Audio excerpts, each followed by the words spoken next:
Hello दोस्तों, आपके अपने YouTube channel Pankaj teaching centre पे आपका स्वागत है। मैं आज आपके लिए आरोही क्रम तथा अवरोही क्रम का पार्ट 3 लेके आया हूँ। तो जैसे कि मैंने पार्ट 2 में कुछ क्वेश्चन प्रीवियस ईयर का लिया था, तो पार्ट 3 में मैं और जो क्वेश्चन जो है पहले वाले वीडियो में नहीं हुआ, इस वीडियो में मैं आपको पार्ट 3 में करवा देता हूँ। तो आइए दोस्तों स्टार्ट करते हैं। आपके स्क्रीन पे सवाल दिखाया गया है, आप देख सकते हैं। तो सवाल नंबर 5 में 1/3, 2/5,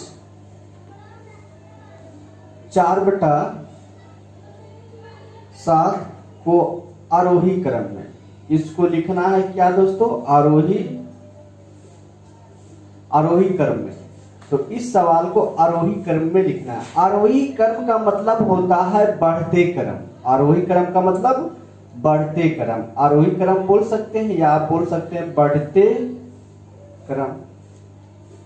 बढ़ते क्रम। तो बढ़ते क्रम में आप इस प्रकार से लिखते होंगे 1 2 3 4 5, ये आपका क्या है? बढ़ते क्रम। तो याद रहे दोस्तों, बढ़ते क्रम में सबसे पहले आगे जो हम लोग लिखते हैं वो लिखते हैं क्या? छोटा वाला। सबसे छोटा वाला आप सबसे आगे लिखते हो, ठीक है? तो आपको सबसे छोटा वाला आगे लिखना है। तो आपको छोटा पता करना है कि ये 3 फ्रैक्शन में, ये 3 जो भिन्न है, ये 3 भिन्न में सबसे छोटा कौन है? तो चलिए मैं इसको शुरू करता हूं। आप जानते हैं कि छोटा फ्रैक्शन पता करने के लिए क्रॉस मल्टीप्लिकेशन रूल मैंने आपको सिखाया था। तो क्रॉस मल्टीप्लिकेशन करेंगे। सबसे पहले आप ये दोनों फ्रैक्शन में आप पता करो कि ये दोनों फ्रैक्शन में सबसे छोटा कौन है। तो किस प्रकार से पता होगा? तो क्रॉस मल्टीप्लिकेशन करो। याद रहे, पहला का अंश दूसरा का हर से स्टार्ट करना है आपको, है ना? सबसे पहले आपको इस प्रकार से आपको तीर लगाना है। 5 एकम 5, 3 दूना 6। तो ये आपका 5 आया, ये आपका 6 आया। तो आप कह सकते हो कि ये आपका सबसे छोटा हो गया। छोटा हो गया, आपको छोटा ही पहले लिखना है ना। तो छोटा हो गया, तो इस बड़ा से कोई मतलब अभी नहीं रखेंगे, है ना? इस बड़ा से कोई मतलब कुछ समय के लिए नहीं रखना है। उसके बाद अब देखना है 7 एकम 7। अब आपको इसमें देखना है, इस फ्रैक्शन में, और आपको इस फ्रैक्शन में देखना है ये दोनों छोटा कौन है। तो 7 एकम 7 और 4 12। 7 एकम 7 और 4 12। आपका छोटा कितना हुआ? 7 ना। तो 1/3 सबसे आगे लिखा जाएगा। उसके बाद अब आपको पता करना है कि इससे थोड़ा सा बड़ा। तो ये तो आपको पता चल गया दोस्तों कि ये आपका जो है, ये आपका सबसे छोटा फ्रैक्शन हुआ। ये आपका सबसे छोटा फ्रैक्शन हम लिख दिए। अब देखना है आपको ये दोनों में कौन छोटा, ये दोनों में आपको पता करना है। 7 दूना 14 और 5 का 20। तो आपका ये छोटा हो गया, मतलब 2/5। उसके बाद फिर आपको लिखना पड़ेगा 4/7। तो आप बढ़ते क्रम में लिखे हैं, तो बढ़ते क्रम में इस प्रकार से आप चिन्ह दे सकते हैं, या आप इस प्रकार से आप लिख सकते हो। क्योंकि कभी कभी ऑप्शन में आपको कॉमा भी दे देता है इस प्रकार से। ये भी आंसर करेक्ट है, ये भी आंसर करेक्ट है। तो आइए दोस्तों, सवाल नंबर हम लोग 6 देखते हैं। सवाल नंबर 6। सवाल नंबर 6 में 4/5, 6/7, 2/9, 9/11 और 3/8 ये सवाल है। कहा इसको उनके मूल्यों के आरोही क्रमबद्ध में करने पर इनमें से कौन सा चौथा होगा? चौथा आपको लिखना है। आपको पहला नहीं लिखना है, दूसरा नहीं लिखना है, तीसरा नहीं लिखना है, चौथा लिखना है। आरोही क्रम सजाने के बाद चौथा स्थान। और मतलब आरोही क्रम सजाने के बाद एग्जाम्पल मैं आपको बता देता हूँ थोड़ा सा। 1 2 3 4 5 इस प्रकार से आपका है। तो आपको पहला, दूसरा, तीसरा, चौथा, मतलब आपको ये वाला पूछ रहा है, ये आपको निकालना है। तो आप कह सकते हैं कि सबसे बड़ा के हल्का सा छोटा, सबसे बड़ा से पहले, सबसे बड़ा से पहले थोड़ा सा तो ये है ना, सबसे बड़ा ये हो गया, इससे पहले छोटा ये हो गया। तो आप क्या करोगे, सबसे पहले आप चाहते हो कि जल्दी फास्ट मेरा आंसर आ जाए, तो सबसे पहले आप बड़ा खोजोगे। अब बड़ा खोजने के बाद उससे हल्का सा आप छोटा खोज लेना।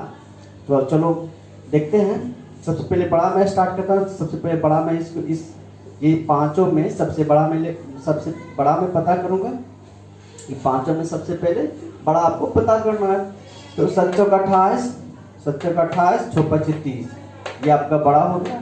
9 छक्का 54, 9 छक्का 54 और 7 दूना 14, ये आपका बड़ा हो गया। 11 छक्का 66 और 9 सत्ती 63, ये आपका बड़ा हो गया। 8 छक्का 48 और 7 21, ये आपका सबसे बड़ा हो गया। सबसे बड़ा आपका ये हो गया। उसके बाद आपको बड़ा नहीं लिखना है, बड़ा से थोड़ा सा पहले, तो ये बड़ा फ्रैक्शन हो गया। तो इस फ्रैक्शन को आप समझो कि अब हटा दो। अब ये 4 फ्रैक्शन में बड़ा आपको पता करना है। ये 4 फ्रैक्शन है, ये चारों आपको पता करना है। पता हम किस प्रकार से करेंगे, क्रॉस मल्टीप्लिकेशन विधि से। तो 9 चौका 36, 9 चौका 36, 5 दूना 10, तो यहाँ 9 चौका आप 36 करोगे, यहाँ 10 हो गया। बड़ा ये हुआ ना, इस छोटा सम को कोई मतलब नहीं रखना है। उसके बाद आपको क्या करना है, उसके बाद आपको मैं थोड़ा इसको मिटा देता हूँ। आपका ये तो बड़ा हो गया, ये दोनों में है ना, ये दोनों बड़ा ये हो गया। अब देखना है, अब ये में पता करना है, ये दोनों फ्रैक्शन में पता करना है कि सबसे बड़ा कौन है। 11 चौक 44, 44 और 9 बचे 45, आपका ये बड़ा हो गया। तो इस छोटा से कोई मतलब नहीं करना है। अब आपको पता करना है ये दोनों फ्रैक्शन में बचा हुआ है, ये दोनों आपको पता करना कि बड़ा कौन है। तो 9 8 72, 11 तिया 33, आपका बड़ा कौन हुआ 9 बटा 11, चूंकि 33 यहाँ 72, तो 72 बड़ा हुआ। 72 जो है रिप्रेजेंट करता है 9 बटा 11 को। आपका हो जाएगा इसका आंसर 9 बटा 11। तो जैसे कि ऑप्शन भी दिया हुआ है, तो ऑप्शन नंबर ए हो जाएगा इसका, है ना, ऑप्शन नंबर ए। तो अब मैं आता हूं सवाल नंबर 7 पर। सवाल नंबर 7 पर बात करूंगा। सवाल नंबर 7 में कह दिया है कि PQR मान है। थोड़ा सा मैं पेन बदल लेता हूं क्योंकि इसमें इंक नहीं है। तो सवाल नंबर 7 पे आते हैं। सवाल नंबर 7 में P, Q R और S, ये आपका सवाल है।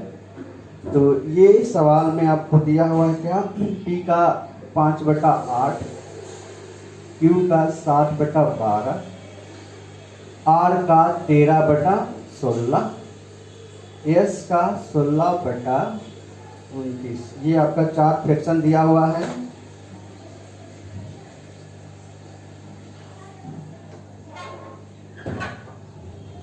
ये 4 फ्रैक्शन आपका दिया हुआ है। 4 फ्रैक्शन में आपको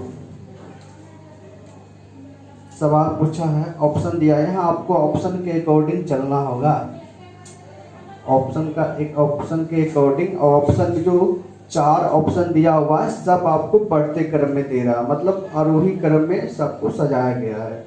तो चारों ऑप्शन को आपको आरोही क्रम में लिखना पड़ेगा पहले, है ना। तो आरोही क्रम में चलो मैं इसको लिख के बताता हूँ। आपके पास एक ही विधि मैंने आपको 3 विधि बताया था, लेकिन आपको एग्जाम में बोला था कि आपको एग्जाम में एक ही विधि लगाना है, वो है क्रॉस मल्टीप्लिकेशन। क्रॉस मल्टीप्लिकेशन विधि आपको इतना फास्ट, इतना आसान सवाल को कर देता है, आप पेन नहीं भी लगाना चाहो तो ये आप मन में ही सोच के बना सकते हो। तो देखते हैं क्रॉस मल्टीप्लिकेशन विधि, है ना। 12 25 60। सबसे पहले आपको बढ़ते क्रम में लिखना है, आरोही क्रम 1 2 3 4 5, ये आपका हो गया आरोही क्रम। तो आरोही क्रम में सबसे आगे छोटा वाला, क्या लिखना है, सबसे आगे छोटा। तो आपको पता करना है कि ये 4 फ्रैक्शन में सबसे छोटा वाला फ्रैक्शन कौन है, सबसे छोटा फ्रैक्शन कौन है, आपको ये पता करना। चलो मैं देखता हूँ। 12 25 60, 12 25 60, 8 7 56, ये 12×60 आ रहा, ये आपका 8×56 आ रहा। ये 56 वाला छोटा हो गया ना, छोटा वाला पहले लिखेंगे हम, छोटा वाला। लेकिन देखना ये 4 फ्रैक्शन है भाई, ये दोनों तो छोटा ये हो गया। अब ये तीनों से भी आपको चेक करना होगा। तो 16 सत्ते 72 से 112, 112 ये आपका आ जाएगा। और ये 13 गुना 12 करने के बाद आ जाएगा 156। 156 सबसे छोटा तो यही हो रहा है, यहाँ 156, यहाँ 112, तो सबसे छोटा ये हो गया। तो अभी छोटा कोई हमको देखना है ना, छोटा कोई लेके चलना है। ये आपका छोटा हो गया। अब इसमें देखना है, क्योंकि ये तो छोटा नहीं हुआ, ये भी छोटा नहीं हुआ। अब ये दोनों में देखना है कि सबसे छोटा कौन है। तो चलिए ये दोनों में हम देख लेते हैं। 29 गुना 7, तो 29 गुना 7 करोगे तो कितना हो जाएगा? 29 गुना 7 करने पे हो जाएगा 9 सत्ती 63 के 3 बाकी 6 और 7 14 6, 29 सत्ती 203 होता है, 203। और 16 गुना 12 करेंगे तो 192 हो जाएगा। क्योंकि 16 गुना 12 ऐसे भी आप क्रॉस मल्टीप्लाई कर सकते हो। 16 गुना 2 32 के 2 बाकी 3, 16 कम 16 16 3 19 192 हो जाएगा। तो आपको छोटा वाला नहीं लिखना है, सबसे छोटा। तो छोटा आपको 203 नहीं 192 है, और 192 रिप्रेजेंट करेगा किसको? 16/29 को। तो आगे आपका हो जाएगा क्या? एस सबसे आगे आपको लिखाएगा है ना। अब देखना है दोस्तों, ऑप्शन के अकॉर्डिंग चलोगे तो ऑप्शन में एस जो है सबसे आगे किस ऑप्शन में है? 2 ऑप्शन में है, बी और डी में। बी और डी में आपको देखना है। अच्छा, बी डी में थोड़ा सा अब हम और हल्का से पता कर लेते हैं। तो उसके बाद आपको देखना है दोस्तों कि चलिए मैं इसको थोड़ा सा मिटा देता हूँ। ये आपको मिटाने के बाद आपको समझाने में थोड़ा आसानी होगी। तो एस सबसे छोटा हो गया, एस को लिख दिया मैंने ना। उसके बाद अब आपको देखना है, क्योंकि एस वाला पार्ट सबसे छोटा हो गया। अब आपको देखना है ये पार्ट में सबसे छोटा कौन है। तो क्या करोगे आप? 12×5 60, 8×7 56, छोटा हो गया 16×7 32 से, और ये आपका हो जाएगा 156। तो 112 वाला सबसे छोटा हो गया, आपको हो जाएगा क्यू। क्या हो जाएगा? क्यू। मतलब आप इस प्रकार से लिख सकते हो कि 5/8 जो है, सॉरी 5/8 नहीं, 16/29 जो है सबसे छोटा है। उसके बाद 7/12 आपका छोटा है। उसके बाद आप, चूँकि ये तो आप लिख लिया ना, ये आपका ये भी हो गया फ्रैक्शन। तो आप ये दोनों देखना सबसे छोटा कौन है। हालांकि आपको यहाँ से ही ऑप्शन पता चल जाएगा कि यहाँ से आपको एस से बड़ा क्यू होगा। आपको देखना है किस ऑप्शन में एस से बड़ा क्यू दे रहा है स्टार्टिंग में। तो स्टार्टिंग में एस से बड़ा क्यू जो है आपको ऑप्शन नंबर बी आपका आंसर हो जाएगा। पूरा आपको बनाने, पूरा आपको लिखने की दरकार भी नहीं है, क्योंकि एग्जाम में टाइम कम होते हैं। तो आपको ये सब तरीका अपनाना पड़ेगा। चलो, लेकिन मैं इसको आपको पूरा सोल्व करके बताता हूँ। अब ये दोनों पता करना है कौन छोटा है। 16×5 80 और 13×8 14 से। तो 16×5 80 ये आपका छोटा हो गया ना। तो आपका हो जाएगा 5/8। उसके बाद हो जाएगा 13/16। इस प्रकार से आप यहाँ आप लिखोगे क्या? पी, यहाँ आर। इस प्रकार से बढ़ते हुए मतलब बोल सकते हैं ऑप्शन नंबर कितना हो जाएगा? Option number B. एक चीज एक और दोस्तों मैं आपको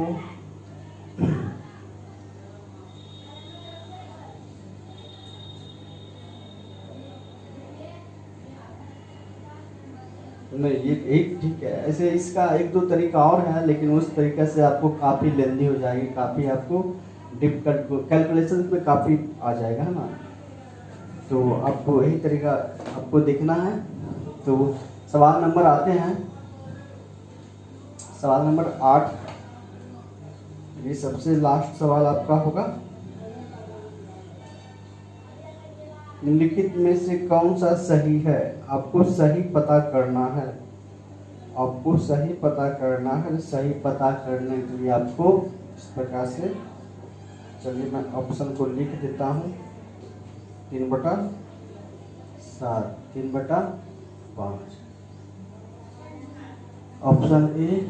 ऑप्शन बी को भी मैं लिख देता हूँ, 1/2 बड़ा है 2/3 से बड़ा है 3/4 से बड़ा है 4/5 से। ऑप्शन सी पे मैं बात करूँगा, 7/24 बड़ा है 1/3 से 3/8 5/12 से। डी पे बात करेंगे, 0.5 2/3 बड़ा है 3/4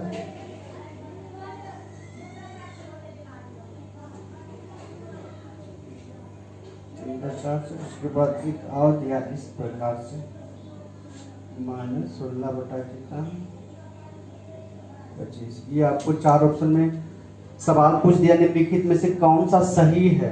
अब आप ये सवाल जो पूछा गया एसएससी पीटी 2008 में पूछा गया सवाल है। तो चलिए मैं इस सवाल को आपको सोल्व करके बताता हूँ।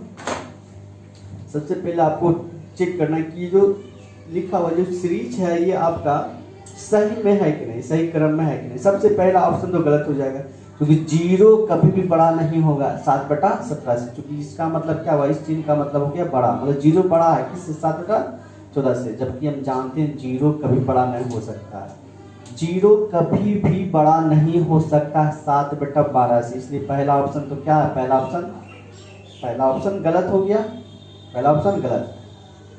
अब आपको चेक करना है बी नंबर। चलिए बी नंबर हम लोग चेक कर लेते हैं। बी नंबर में देखते हैं कि 1 2 में 1 का अंतर, 2 3 में 1 का अंतर, 3 4 में 1 का अंतर, 4 5 में 1 का अंतर। मतलब जितना भी फ्रैक्शन है चारों फ्रैक्शन में देख रहे हैं क्या है कि अंश और हर में समान अंतर है। अंश और हर में जो डिफरेंट है वो समान है, क्योंकि 1 2 में 1 का अंतर, 2 3 में भी 1 का अंतर, 3 4 में भी 1 का अंतर, 4 5 में भी 1 का अंतर, मतलब सभी में क्या है, बराबर हो रहा।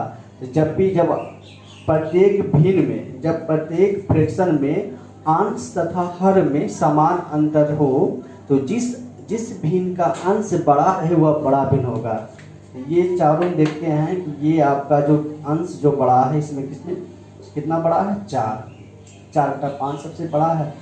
क्योंकि अंश की बात की जाए तो अंश सबसे बड़ा 4 है, तो ये आपका बड़ा होना चाहिए। ये क्या है, बड़ा होना चाहिए, लेकिन आपको 1/2 को ही सबसे बड़ा कर दिया गया है, क्योंकि इस चिन्ह का मतलब सबसे बड़ा 1/2, जबकि क्या है, गलत है। आपका सबसे बड़ा 4/5 है।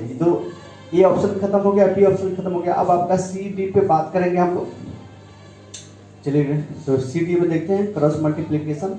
आपको ये इसका इस चिन्ह का मतलब बड़ा होता है, तो देखना पड़ेगा आपको कि क्या ये 7/24 लिखा है ये क्या सच में बड़ा है। तो 7 21 है, 24 से कम 24 गलत है, 7 21 हो रहा है, यहाँ 7 21, यहाँ 24 गुना 1 करने के बाद 24, 21 से बड़ा 24, ये बड़ा हो रहा है। लेकिन आपको यहाँ सवाल का ऑप्शन दे दिया 7/24 बड़ा, ये आपका गलत हो गया। तो आपका करेक्ट आंसर कितना होगा, करेक्ट आंसर डी होगा। क्योंकि 4 ऑप्शन है, 4 ऑप्शन में 3 ऑप्शन गलत हो गया, तो आपका जो चौथा ऑप्शन होगा वो आपका बिल्कुल सही है। लेकिन दोस्तों आपको लग रहा है यहाँ मुझे जो है समझाने में टाइम लग रहा है, मुझे जो है समझाने में टाइम लगा, बनाने में कोई टाइम नहीं लगेगा, देखना है और उसके बाद हम दिमाग से फटाफट करते चल जाना है। लेकिन इसके लिए आपको क्या करना होगा, इसके लिए आपको बहुत सारा प्रैक्टिस की आवश्यकता है। आपको प्रैक्टिस बार बार करना पड़ेगा, ये चीज़ें आपके दिमाग में चलनी चाहिए। अब सवाल देखो, बस कैलकुलेशन फटाफट अपने से स्टार्ट हो जाए, है ना। तो ये आपका सवाल मैं कुछ लेके आया था। अब मैं जो है आरोही क्रम अवरोही क्रम, या आप कह सकते हैं छोटा फ्रैक्शन बड़ा फ्रैक्शन का पार्ट 4 लेके आऊँगा। इस वीडियो में इतना ही। आपसे उम्मीद है कि आप हमारे चैनल को सब्सक्राइब, वीडियो को लाइक और शेयर जरूर करेंगे। Okay, thank you.